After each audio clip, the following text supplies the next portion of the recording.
Hello everyone. TS EAMCET MPC counselling సంబంధించి ఒక పెద్ద బ్యాడ్ న్యూస్ అండి. చాలా వరకు స్టూడెంట్స్ కానీ పేరెంట్స్ కానీ వచ్చిన ర్యాంకులో మంచి కాలేజీలో మంచి బ్రాంచ్లో సీట్ వస్తే సరిపోతుంది. కన్వేర్ కోటాలో లేదా మేనేజ్మెంట్ కోటాలో అయినా మంచి కాలేజీలో సీట్ వస్తే సరిపోతుంది. డబ్బులు పోయినా పర్లేదు, స్టూడెంట్ యొక్క కెరీర్ ఇంపార్టెంట్ అని జాయిన్ చేస్తూ ఉంటారు. సో ఆ మేనేజ్మెంట్ కోటాలోనే మీకు సీట్స్ లేకపోతే ఏం చేస్తారు? సో మెడికల్కి సంబంధించి కానీ అలాగే ఇంజనీరింగ్కి సంబంధించి కానీ మేనేజ్మెంట్ కోటా దందా నడుస్తూ ఉంది. సో ఇప్పుడు ఈ వీడియోలో దానికి సంబంధించి కంప్లీట్గా డీటెయిల్స్ చెప్తాను. సో మీరు ముందే టెంప్ట్ అయిపోయి డబ్బులు వేస్ట్ చేసుకోండి.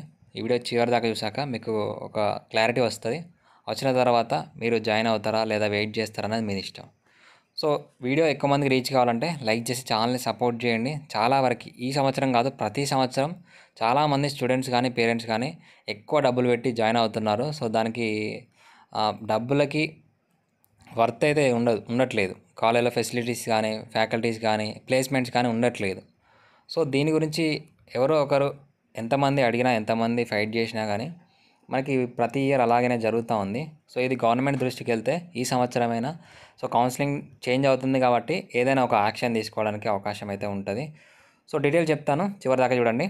కన్వేయర్ కోటా కౌన్సిలింగ్ తర్వాత మేనేజ్మెంట్ కోటా కౌన్సిలింగ్ అనేది స్టార్ట్ అవుతుంది. అడ్మిషన్ ప్రాసెస్ స్టార్ట్ అయ్యాక దానికి అప్లికేషన్ చేసుకోవాలి. సో మనకి ఏపీలో ఒక రకంగా ఉంటుంది, టీఎస్లో ఒక రకంగా ఉంటుంది. ఏపీలో కొంచెం బెటర్ టీఎస్తో పోలిస్తే. ఎందుకంటే ఏపీలో మేనేజ్మెంట్ కోటా సీట్స్లో అంటే మేనేజ్మెంట్ కౌన్సిలింగ్లో పార్టిసిపేట్ చేస్తే అందులో ఫీజు అనేది టీఎస్తో పోలిస్తే చాలా తక్కువ ఉంటుంది. సపోజ్ ఇప్పుడు కన్వేయర్ కోటా ఫీజు అనేది ఒక 50,000 ఉందనుకోండి, అదే మేనేజ్మెంట్ కోటా ఫీజు అనేది 1,50,000 ఉంటుంది. అదే టీఎస్లో అయిందనుకోండి 50,000 ఉన్నది. ఇప్పుడు మేనేజ్మెంట్ కోటాలో ఒక 10 స్టూడెంట్స్ రెడీగా ఉన్నారనుకోండి జాయిన్ కావడానికి మేనేజ్మెంట్ కోటాలో, అది ఒక రకంగా ఉంటుంది ఫీజు. ఒక 50 స్టూడెంట్స్ జాయిన్ కావడానికి రెడీగా ఉన్నారనుకోండి అదే బ్రాంచ్లో అదే కాలేజ్లో, ఇంకొక రకంగా ఫీజు అనేది పెంచుతారు.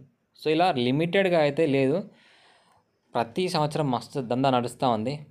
సో కౌన్సిలింగ్ స్టార్ట్ కాకముందే చాలా కాలేజెస్ ఇష్ట రీతిలో సీట్లను అమ్ముకుంటున్నారు. బహిరంగ మార్కెట్లో అమ్మకాలు, సీట్ల విక్రయాలు ముందే అమ్మేస్తున్న కాలేజీలు నిబంధనలు పాటించడమేనా ఉన్నత విద్యామండలి నోటిఫికేషన్ రాకముందే వక్ర మార్గాలు, మధ్యవర్తుల రంగ ప్రవేశం, తల్లిదండ్రులకు ఫోన్లు.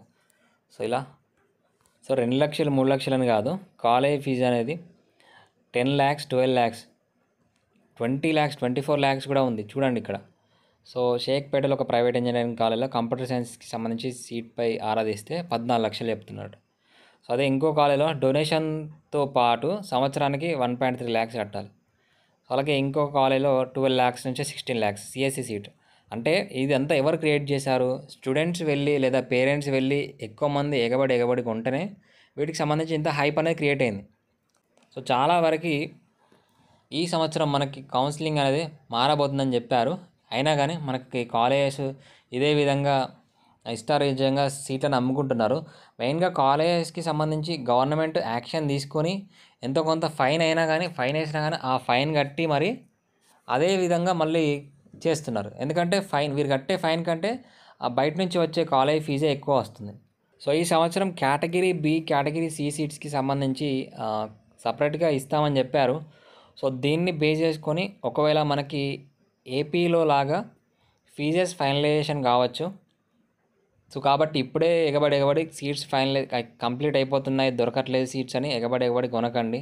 సో మీరు పెట్టిన ఫీజుకి వర్త్ ఇట్ కావాలి. సో మేనేజ్మెంట్ ట్రై చేయాలంటే మీకు మొత్తానికి ఎంసెట్లో కరెక్ట్ ర్యాంక్ రాలేదు, లేదు మెయిన్స్లో రాలేదు, సో డైరెక్ట్గా జాయిన్ కావాలనుకుంటే మాత్రమే మీరు జాయిన్ కండి. లేదు ఎంసెట్లో నాకు ర్యాంక్ వచ్చింది, ఐపీలో మంచి మార్క్స్ ఉన్నాయి, అలాంటి వాళ్ళు వెయిట్ చేయండి. ఎందుకంటే మనకి ఈ ఇయర్ కొంచెం కౌన్సిలింగ్ డిఫరెంట్గా జరగబోతుందని అయితే న్యూస్ అయితే వచ్చింది.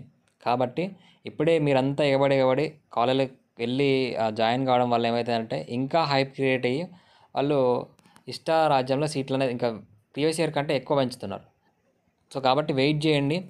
ఇంకా మనకి కన్వేయర్ కౌన్సిలింగే స్టార్ట్ కాలేదు, అప్పుడే వెళ్ళి మీరు జాయిన్ అవ్వి చేద్దామనుకుంటే మాత్రం మీరే లాస్ అవుతారు.